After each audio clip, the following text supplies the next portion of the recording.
Hey! What's up?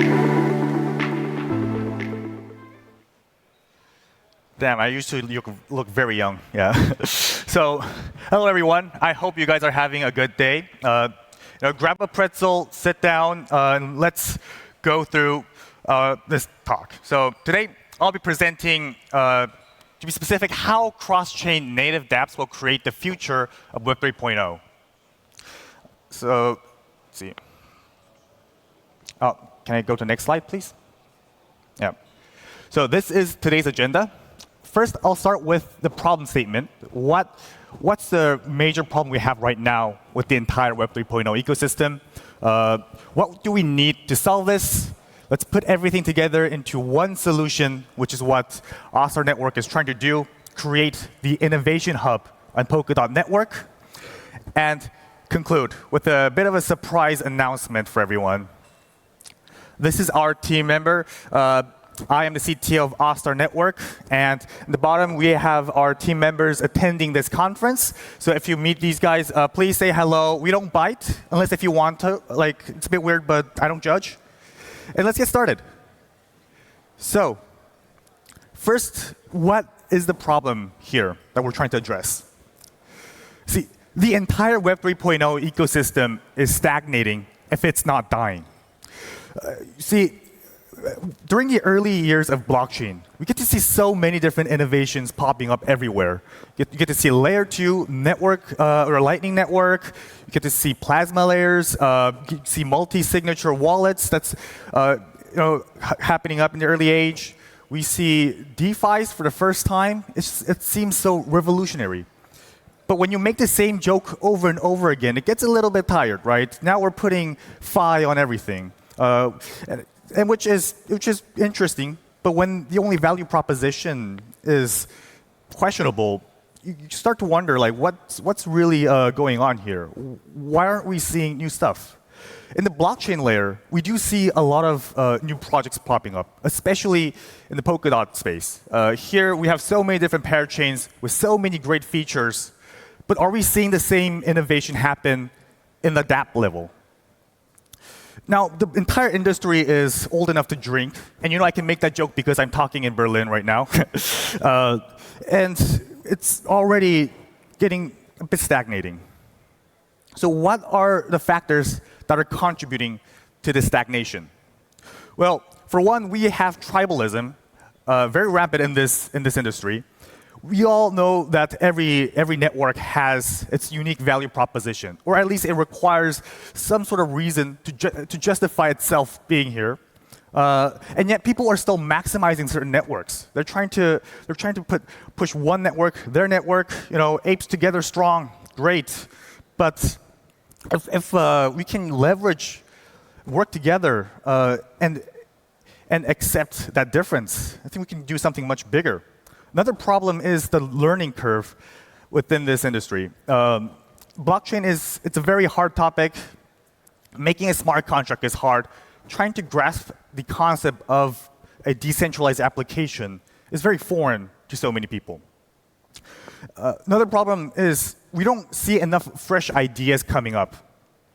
Right now, a lot of people working in this industry, in this space, we're all working in the same thing over and over again.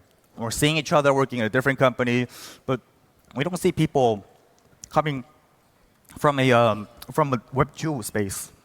Oh, excuse me.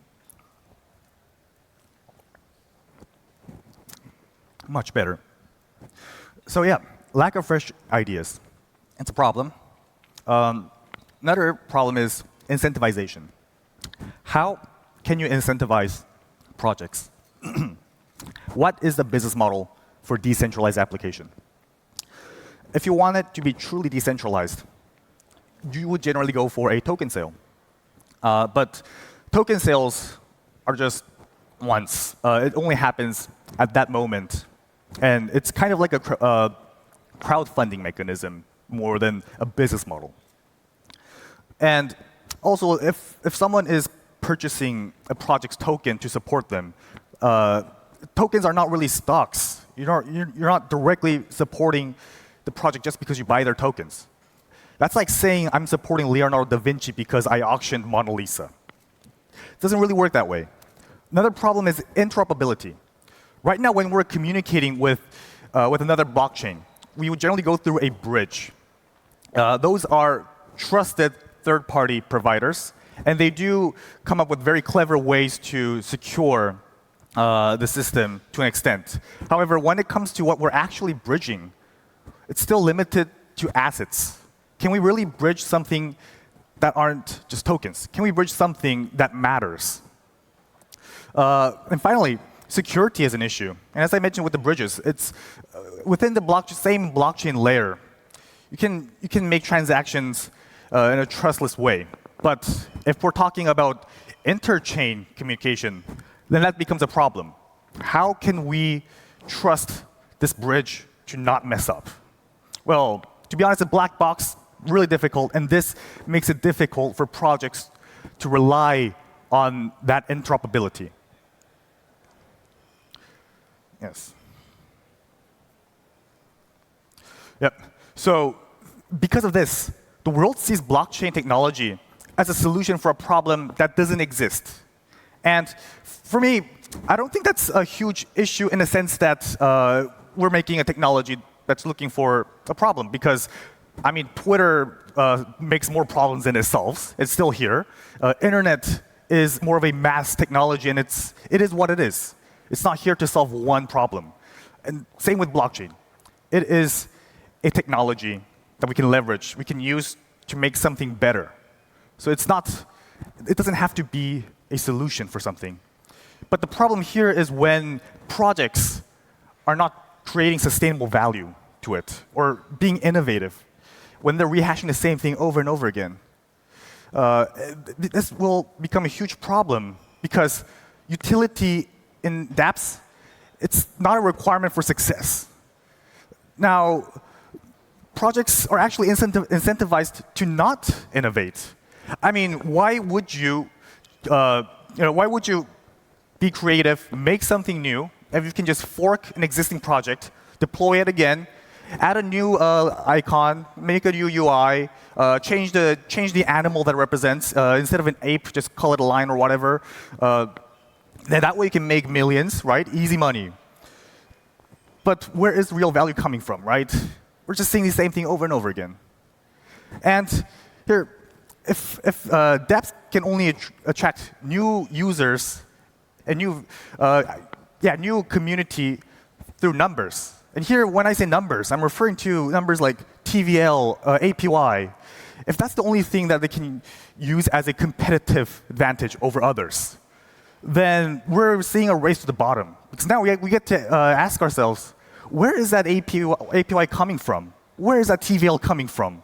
And how sustainable is it?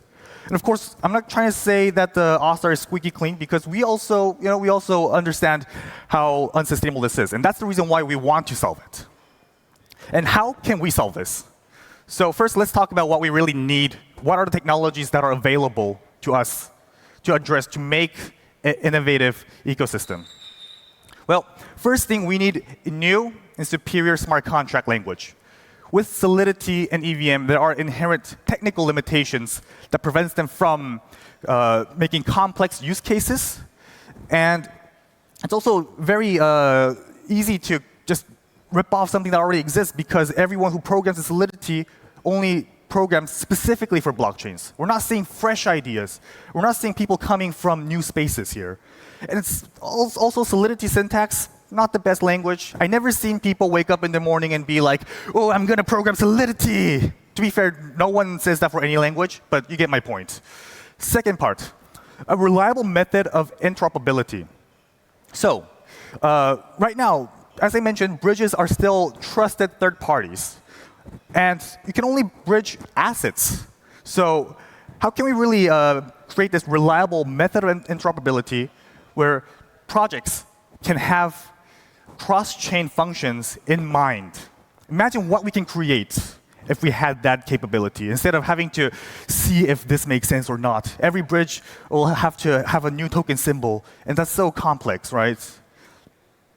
And third, we need to incentivize utility and innovation. How can users directly incentivize projects so that projects, if they want to sustain themselves as a business, they don't have to become a centralized organization that sells services. They don't have to do a token sale. How can we let people who use their solution directly support them?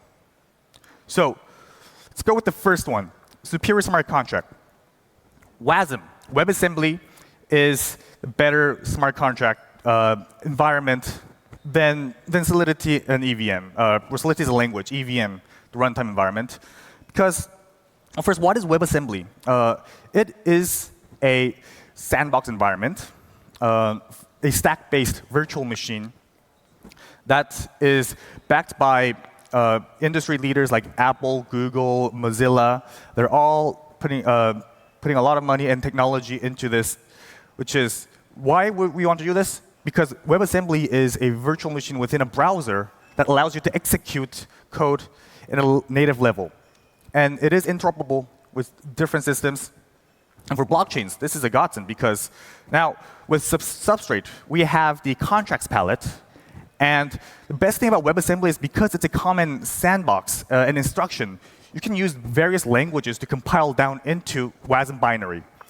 For example, with the Substrate contract palette, we have Ink, the EDSL of Rust. And we also have Ask, the EDSL of AssemblyScript.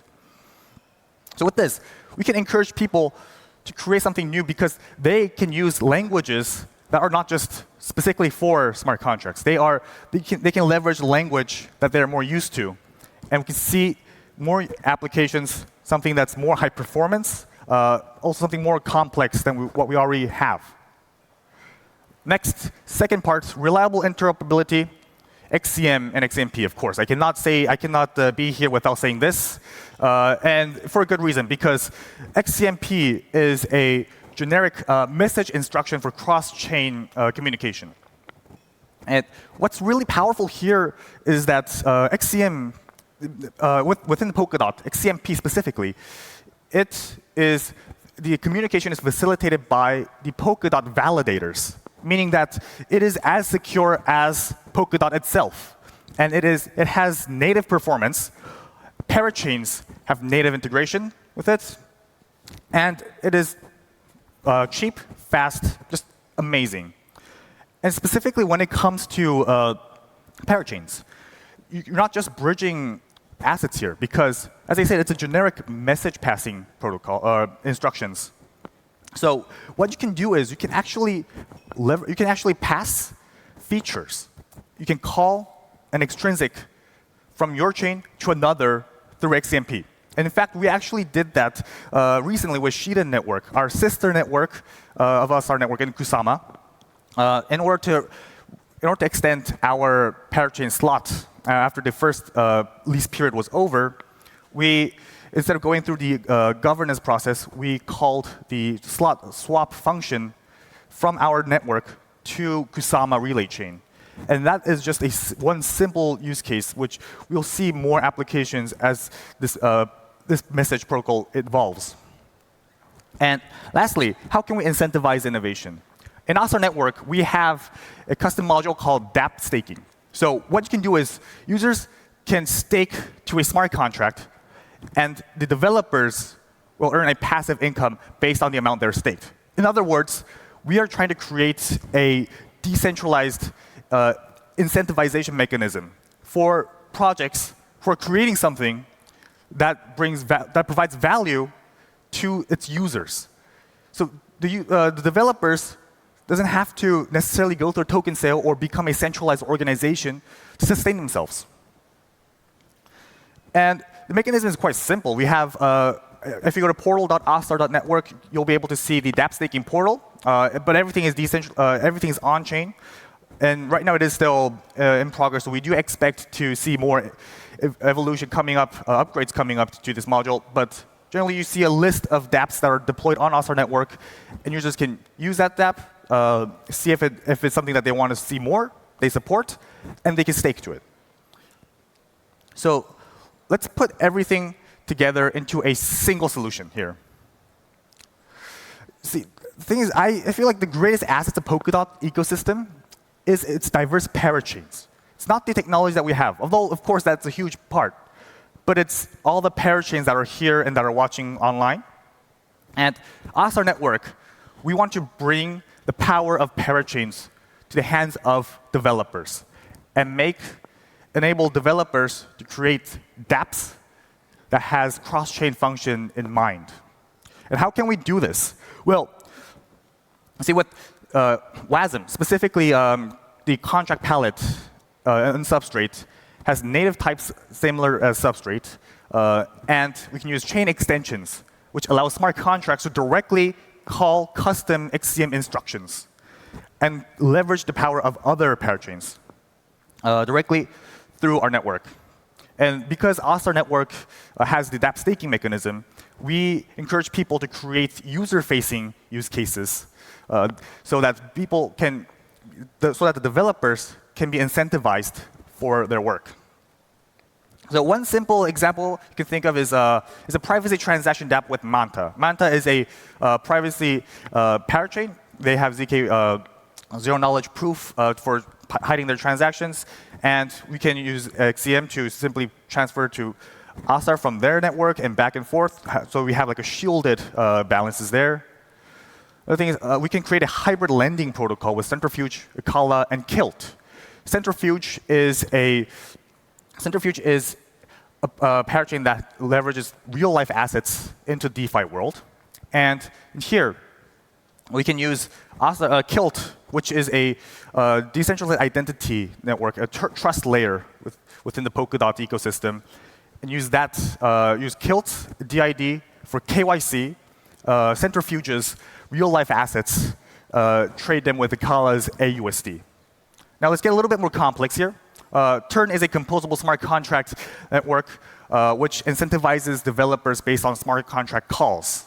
Here, see, so if developers are incentivized based on calls, then we can use that as a repository for smart contract functions, where developers are incentivized for open sourcing their utility contracts, library contracts, and Astar could be the contract layer which has the end user applications deployed on it. So we have two layers of incentivization going on here.